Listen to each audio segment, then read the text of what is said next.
So hello student, जैसे कि मैंने कहा था कि मैं आपको सभी के आंसर आस्ता आस्ता देता जाऊंगा। तो चलिए आज के दिन हम शुरू करेंगे अपने पहले मतलब जो पहला क्वेश्चन है हमारा, इसका आंसर मैं दूंगा आपको। इसका आंसर है उत्तर क्या। तो पहले क्वेश्चन पढ़ेंगे फिर इसका आंसर बताता हूँ आपको मैं। Calculate the number of atoms in a unit cell of simple cubic lattice, body centred cubic lattice and face centred cubic lattice. ठीक है, तो इसको पढ़ाने से पहले आप कुछ मतलब समझाऊंगा, फिर आपको ये चीज़ अच्छे ढंग से समझ आएगी। तो चलिए स्टूडेंट शुरू करते हैं। ये जो चीज़ है इसे हम कहते हैं लैटिस। क्या कहते हैं? Crystal lattice.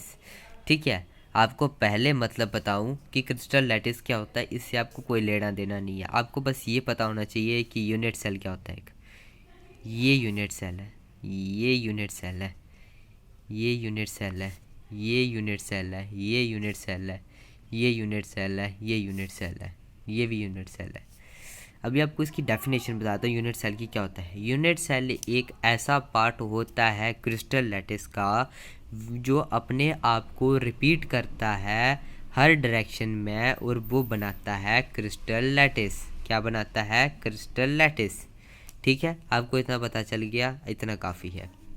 तो हमारा पहला क्वेश्चन था कि हमें सिंपल क्यूबिक लैटिस के एटम्स के बारे में पता करना था। ठीक है, सिंपल क्यूबिक लैटिस सिंपल होता है, जो आपको बना के दिया उसे सिंपल क्यूबिक लैटिस कहते हैं। ठीक है, इसमें क्या है, हमें बताना है कि इस यूनिट सेल को कितने पार्ट्स में डिवाइड किया गया है, ये बताना है हमें। देखो, ये एक यूनिट सेल आ गया, इसको 1 2 3 पार्ट्स में डिवाइड किया गया है। इसकी साइड में भी आएगा, इसके मतलब एक ऊपर भी एक लैटिस बनाई जाएगी। मैं बना नहीं पाऊंगी, इतना परफेक्ट डायग्राम में मैं हूँ नहीं। तो इसके ऊपर भी एक डायग्राम आएगी, उसमें भी उसको डिवाइड किया जाएगा। इस साइड आएगी, इसको भी साइड से डिवाइड किया जाएगा। तो मतलब इसको हर जगह से जब डिवाइड किया जाएगा, तब ये जो छोटा सा यूनिट सेल है, तब ये 8 हिस्सों में बढ़ जाएगा। क्या बढ़ जाएगा? 8 हिस्सों में बढ़ जाएगा। ठीक है, तो अभी आपको इतना पता होना काफ़ी था। अभी हम इसको क्वेश्चन को निकालेंगे। तो number of atoms in a simple cubic lattice कितने होते हैं? ठीक है, सो स्टूडेंट्स इसका आंसर है देयर आर 8 कॉर्नर्स। इसके 8 कॉर्नर हैं। ठीक है, so the number of atoms in the corner is equals to 8 into 1/8, क्योंकि बताया था ना 8 हिस्से हुए हैं इसके, 8 हैं, 8 कॉर्नर हैं। तो इंटू 1/8 के साथ जब इसको हमने डिवाइड किया, तब इसको काटा जब, तो हमारे पास एक एटम आया। कितना आया? एक एटम आया। तो क्या बार हम इसका आंसर लिखेंगे?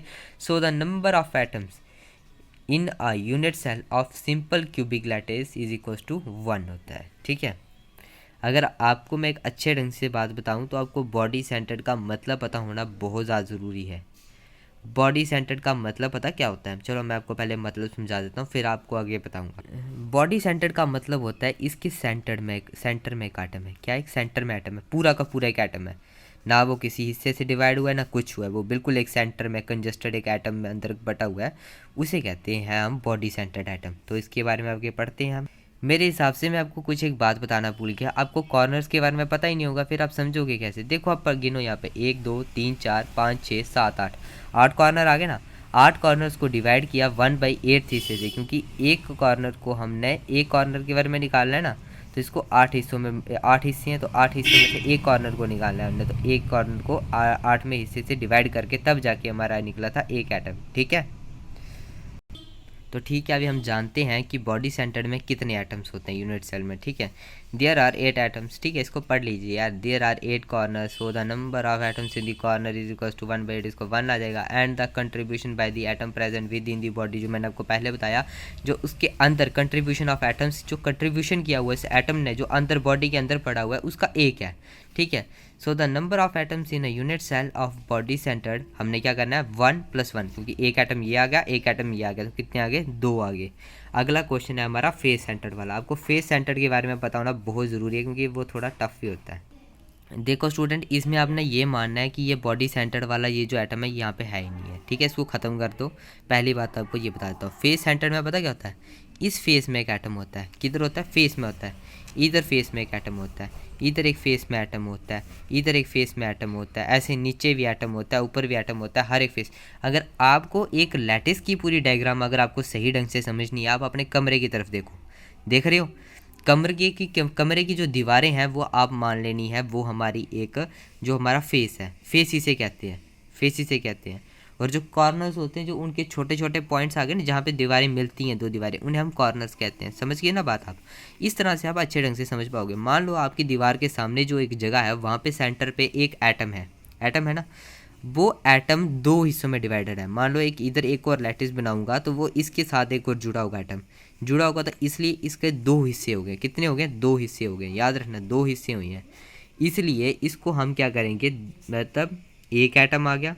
पहले आपको अच्छे ढंग से समझाता हूँ। एक हमारे कितने फेस हैं, पहले आपको फेस बताता हूँ। फेस हमारे होते हैं 6। पहले आप दीवारों के जो जितनी भी दीवारें हैं उनको गिनना शुरू कर दो। मैं इसमें अच्छे ढंग से नहीं समझा पाऊंगा, 3D का कॉन्सेप्ट है भाई। आप अपनी दीवारों को देखो अच्छे ढंग से, उसमें 6 दीवारें हमको मिलेंगी। नीचे ऊपर वाली जरूर गिनना, साइड पीछे वाली अपनी ज़रूर गिनना, और दाएं बाएं वाली ज़रूर गिनना, तब आपकी 6 आ जाएंगी। ठीक है, तो चलिए अभी हम अपना क्वेश्चन करना शुरू करते हैं। जब आप अपना ये गिन लेंगे तो उसके बाद आप देखेंगे हमारे तो 8 कॉर्नर्स आपको पहले बता दिए, तो क्या होगा, हमारे 6 फेस होते हैं। 6 फेस को किससे मत डिवाइड करना है, 1/2, क्योंकि वह 2 हिस्सों में कट जा रहा है। जैसे ये 1/8 हिस्सों में कट रहा था, वैसे ये 1/2 हिस्सों में, क्योंकि इसको अगर एक और आगे क्रिस्टल लैटिस डाल देंगे तो ये 2 हिस्सों में कट जाएगा। पूरा एटम इसकी बॉडी सेंटर अगर अंदर चल जाएगा तो बॉडी सेंटर बन जाएगा, इसलिए इसको फेस सेंटर कहते हैं, क्योंकि इसकी एक फेस में आधा एटम होता है। ठीक है, और फिर हम इसको डिवाइड के साथ काटापीटी करेंगे, 2 मतलब 3 से कट जाएगा 2, ऐसे करके कट जाएगा, तो इधर 3 आ जाएगा। ठीक है, तो हम इसका क्वेश्चन निकालते हैं। So number of atoms in the centre is equals to कितना आ जाएगा, 3 3 + 1 इज इक्वल्स टू 4। तो थैंक यू स्टूडेंट, हमने आज अपना पहला क्वेश्चन कर लिया। अगले दिन मैं आपको और आगे क्वेश्चन पढ़ाते जाऊँगा। ठीक है, तब के लिए मेरे लाइक एंड सब्सक्राइब जरूर कर देना। ठीक है, ताकि बहुत ज़्यादा इतनी मेहनत भी नहीं कर रहा, चलो कोई बात नहीं, फिर भी आप सब्सक्राइब कर देना बस। ठीक है, थोड़ा सा मेरे को मोटिवेशन तो मिलती है, क्योंकि जब आप कमेंट करते हो या लाइक करते हो ना भाई, सच बता रहा हूँ, दिल में थोड़ी खुशी हो जाती है, तो इसलिए प्लीज़ कर देना। Okay bye.